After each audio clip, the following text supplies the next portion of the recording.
昨天刚下完雨，今天满天起雾，有一种人间仙境的感觉，然后能见度不足100米。我不知道我只谈下5个县城，所城区没谈下。所城区没谈下。没谈下所城区。所城区谈不，那你所城区谈不下，回人也谈不下。就是说现在是谈下5个县，就是没谈下所城区，人家所城区这块山口不让。对，好冷呀，好冷呀！昨天穿半袖，今天穿棉袄。前2天这个客户啊，去年我给他装了一个马桶，然后他说马桶坏了，一直漏水。前2天我过来给他看了一下，他是说从底下漏水，然后我把胶拆起来，法兰拆起来，根本就没有漏。最后找了好半天，发现啊，智能马桶的那个喷射口那个死口可能是裂断了，导致的漏水。然后今天他说配件发回来了，我今天过来给他换，然后给大家拍个视频，就看看那个位置啊，很简单的一个东西。业主还没有过来，我这刚进来了，我先上楼，我等他一会儿。这套房子是他们家邻居啊，今年也开始装修了，大家看一看，正在做这个水电。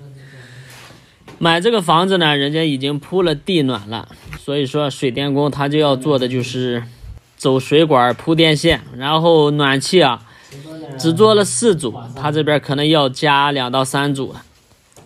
看一下这个做防水就做成这样子，然后呢水管都是明走的。我们这边你看它那水管之间都是不做那个连体内弯的，这个真的没法说。不过这儿的房子的质量相当好，全部都是现浇的混凝土，开潮的过来都加钱。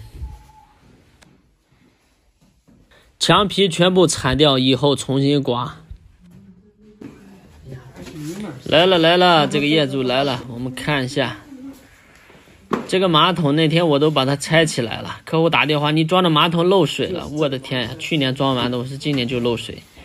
他说漏的还挺严重，然后我过来给他看了一下，检查了一下，具体毛病呢就是这个冲水的这个东西坏了，今天给他换一下。他这边是一个脉冲的马桶，然后用管直接连接到这里，靠水压冲。厂家带了一个法兰，这个法兰又硬还又小，简直就不能用。没有办法，客户只能花钱和我买了。一会儿我还得下去给他拿2法兰，让他选一个，给他看一下这个法兰。尤其他这边是做了移位器的，如果水太大的话，法兰圈压不住，这个水会反出来，所以说会导致以后漏水。建议他用一个好的法兰。那天我查这个漏查了老半天，把马桶拆下来，才用手机拍了个照，拍了个视频，才发现原来是这里在漏。然后客户联系了厂家，厂家那边给补发了个新的。然后那天过来检查的费用和今天安装的费用全部都给我付了，一共是140，这个费用我觉得还行，不过得跑2趟。这个东西坏还是第一次遇到，难道是他冬天放水冻的，把这个冻裂了吗？不太清楚。这个空间太小，不太好拧。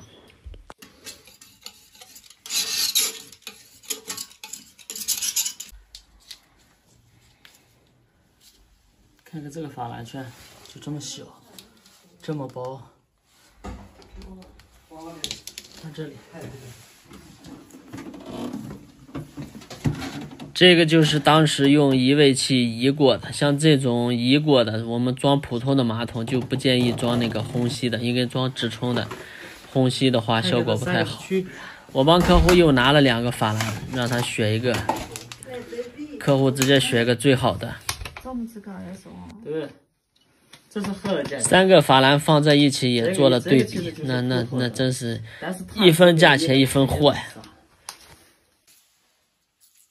商家那边说他那个法兰就是标配的，我也跟客户说了，如果是法兰的问题导致漏水，我是不负责任的。客户最后说换，直接换好的。我也麻烦。像我们平时家里面装马桶，如果是法兰不太好的，其实建议大家买一个好法兰，直接当时就换了，减少了很多以后的后顾之忧。第一是漏水，第二就是反臭味儿。法兰太薄的话，质量不好的话，它用个1-2年、2-3年，那个法兰自动就会烂，烂了以后下边就漏水。等你再去返修一次的话，你想那个费用都高于几个法兰的钱了，包括那个搅阀也是一样的。不要因为一个法兰，我可不愿意再一次来他家挣这个漏水的钱了。到了下次再换的话，第一要买好的法兰，第二马桶又要拆又要装，这个费用非常的高了。现在我们装好，直接就开始试水，试水没问题的情况下再打胶。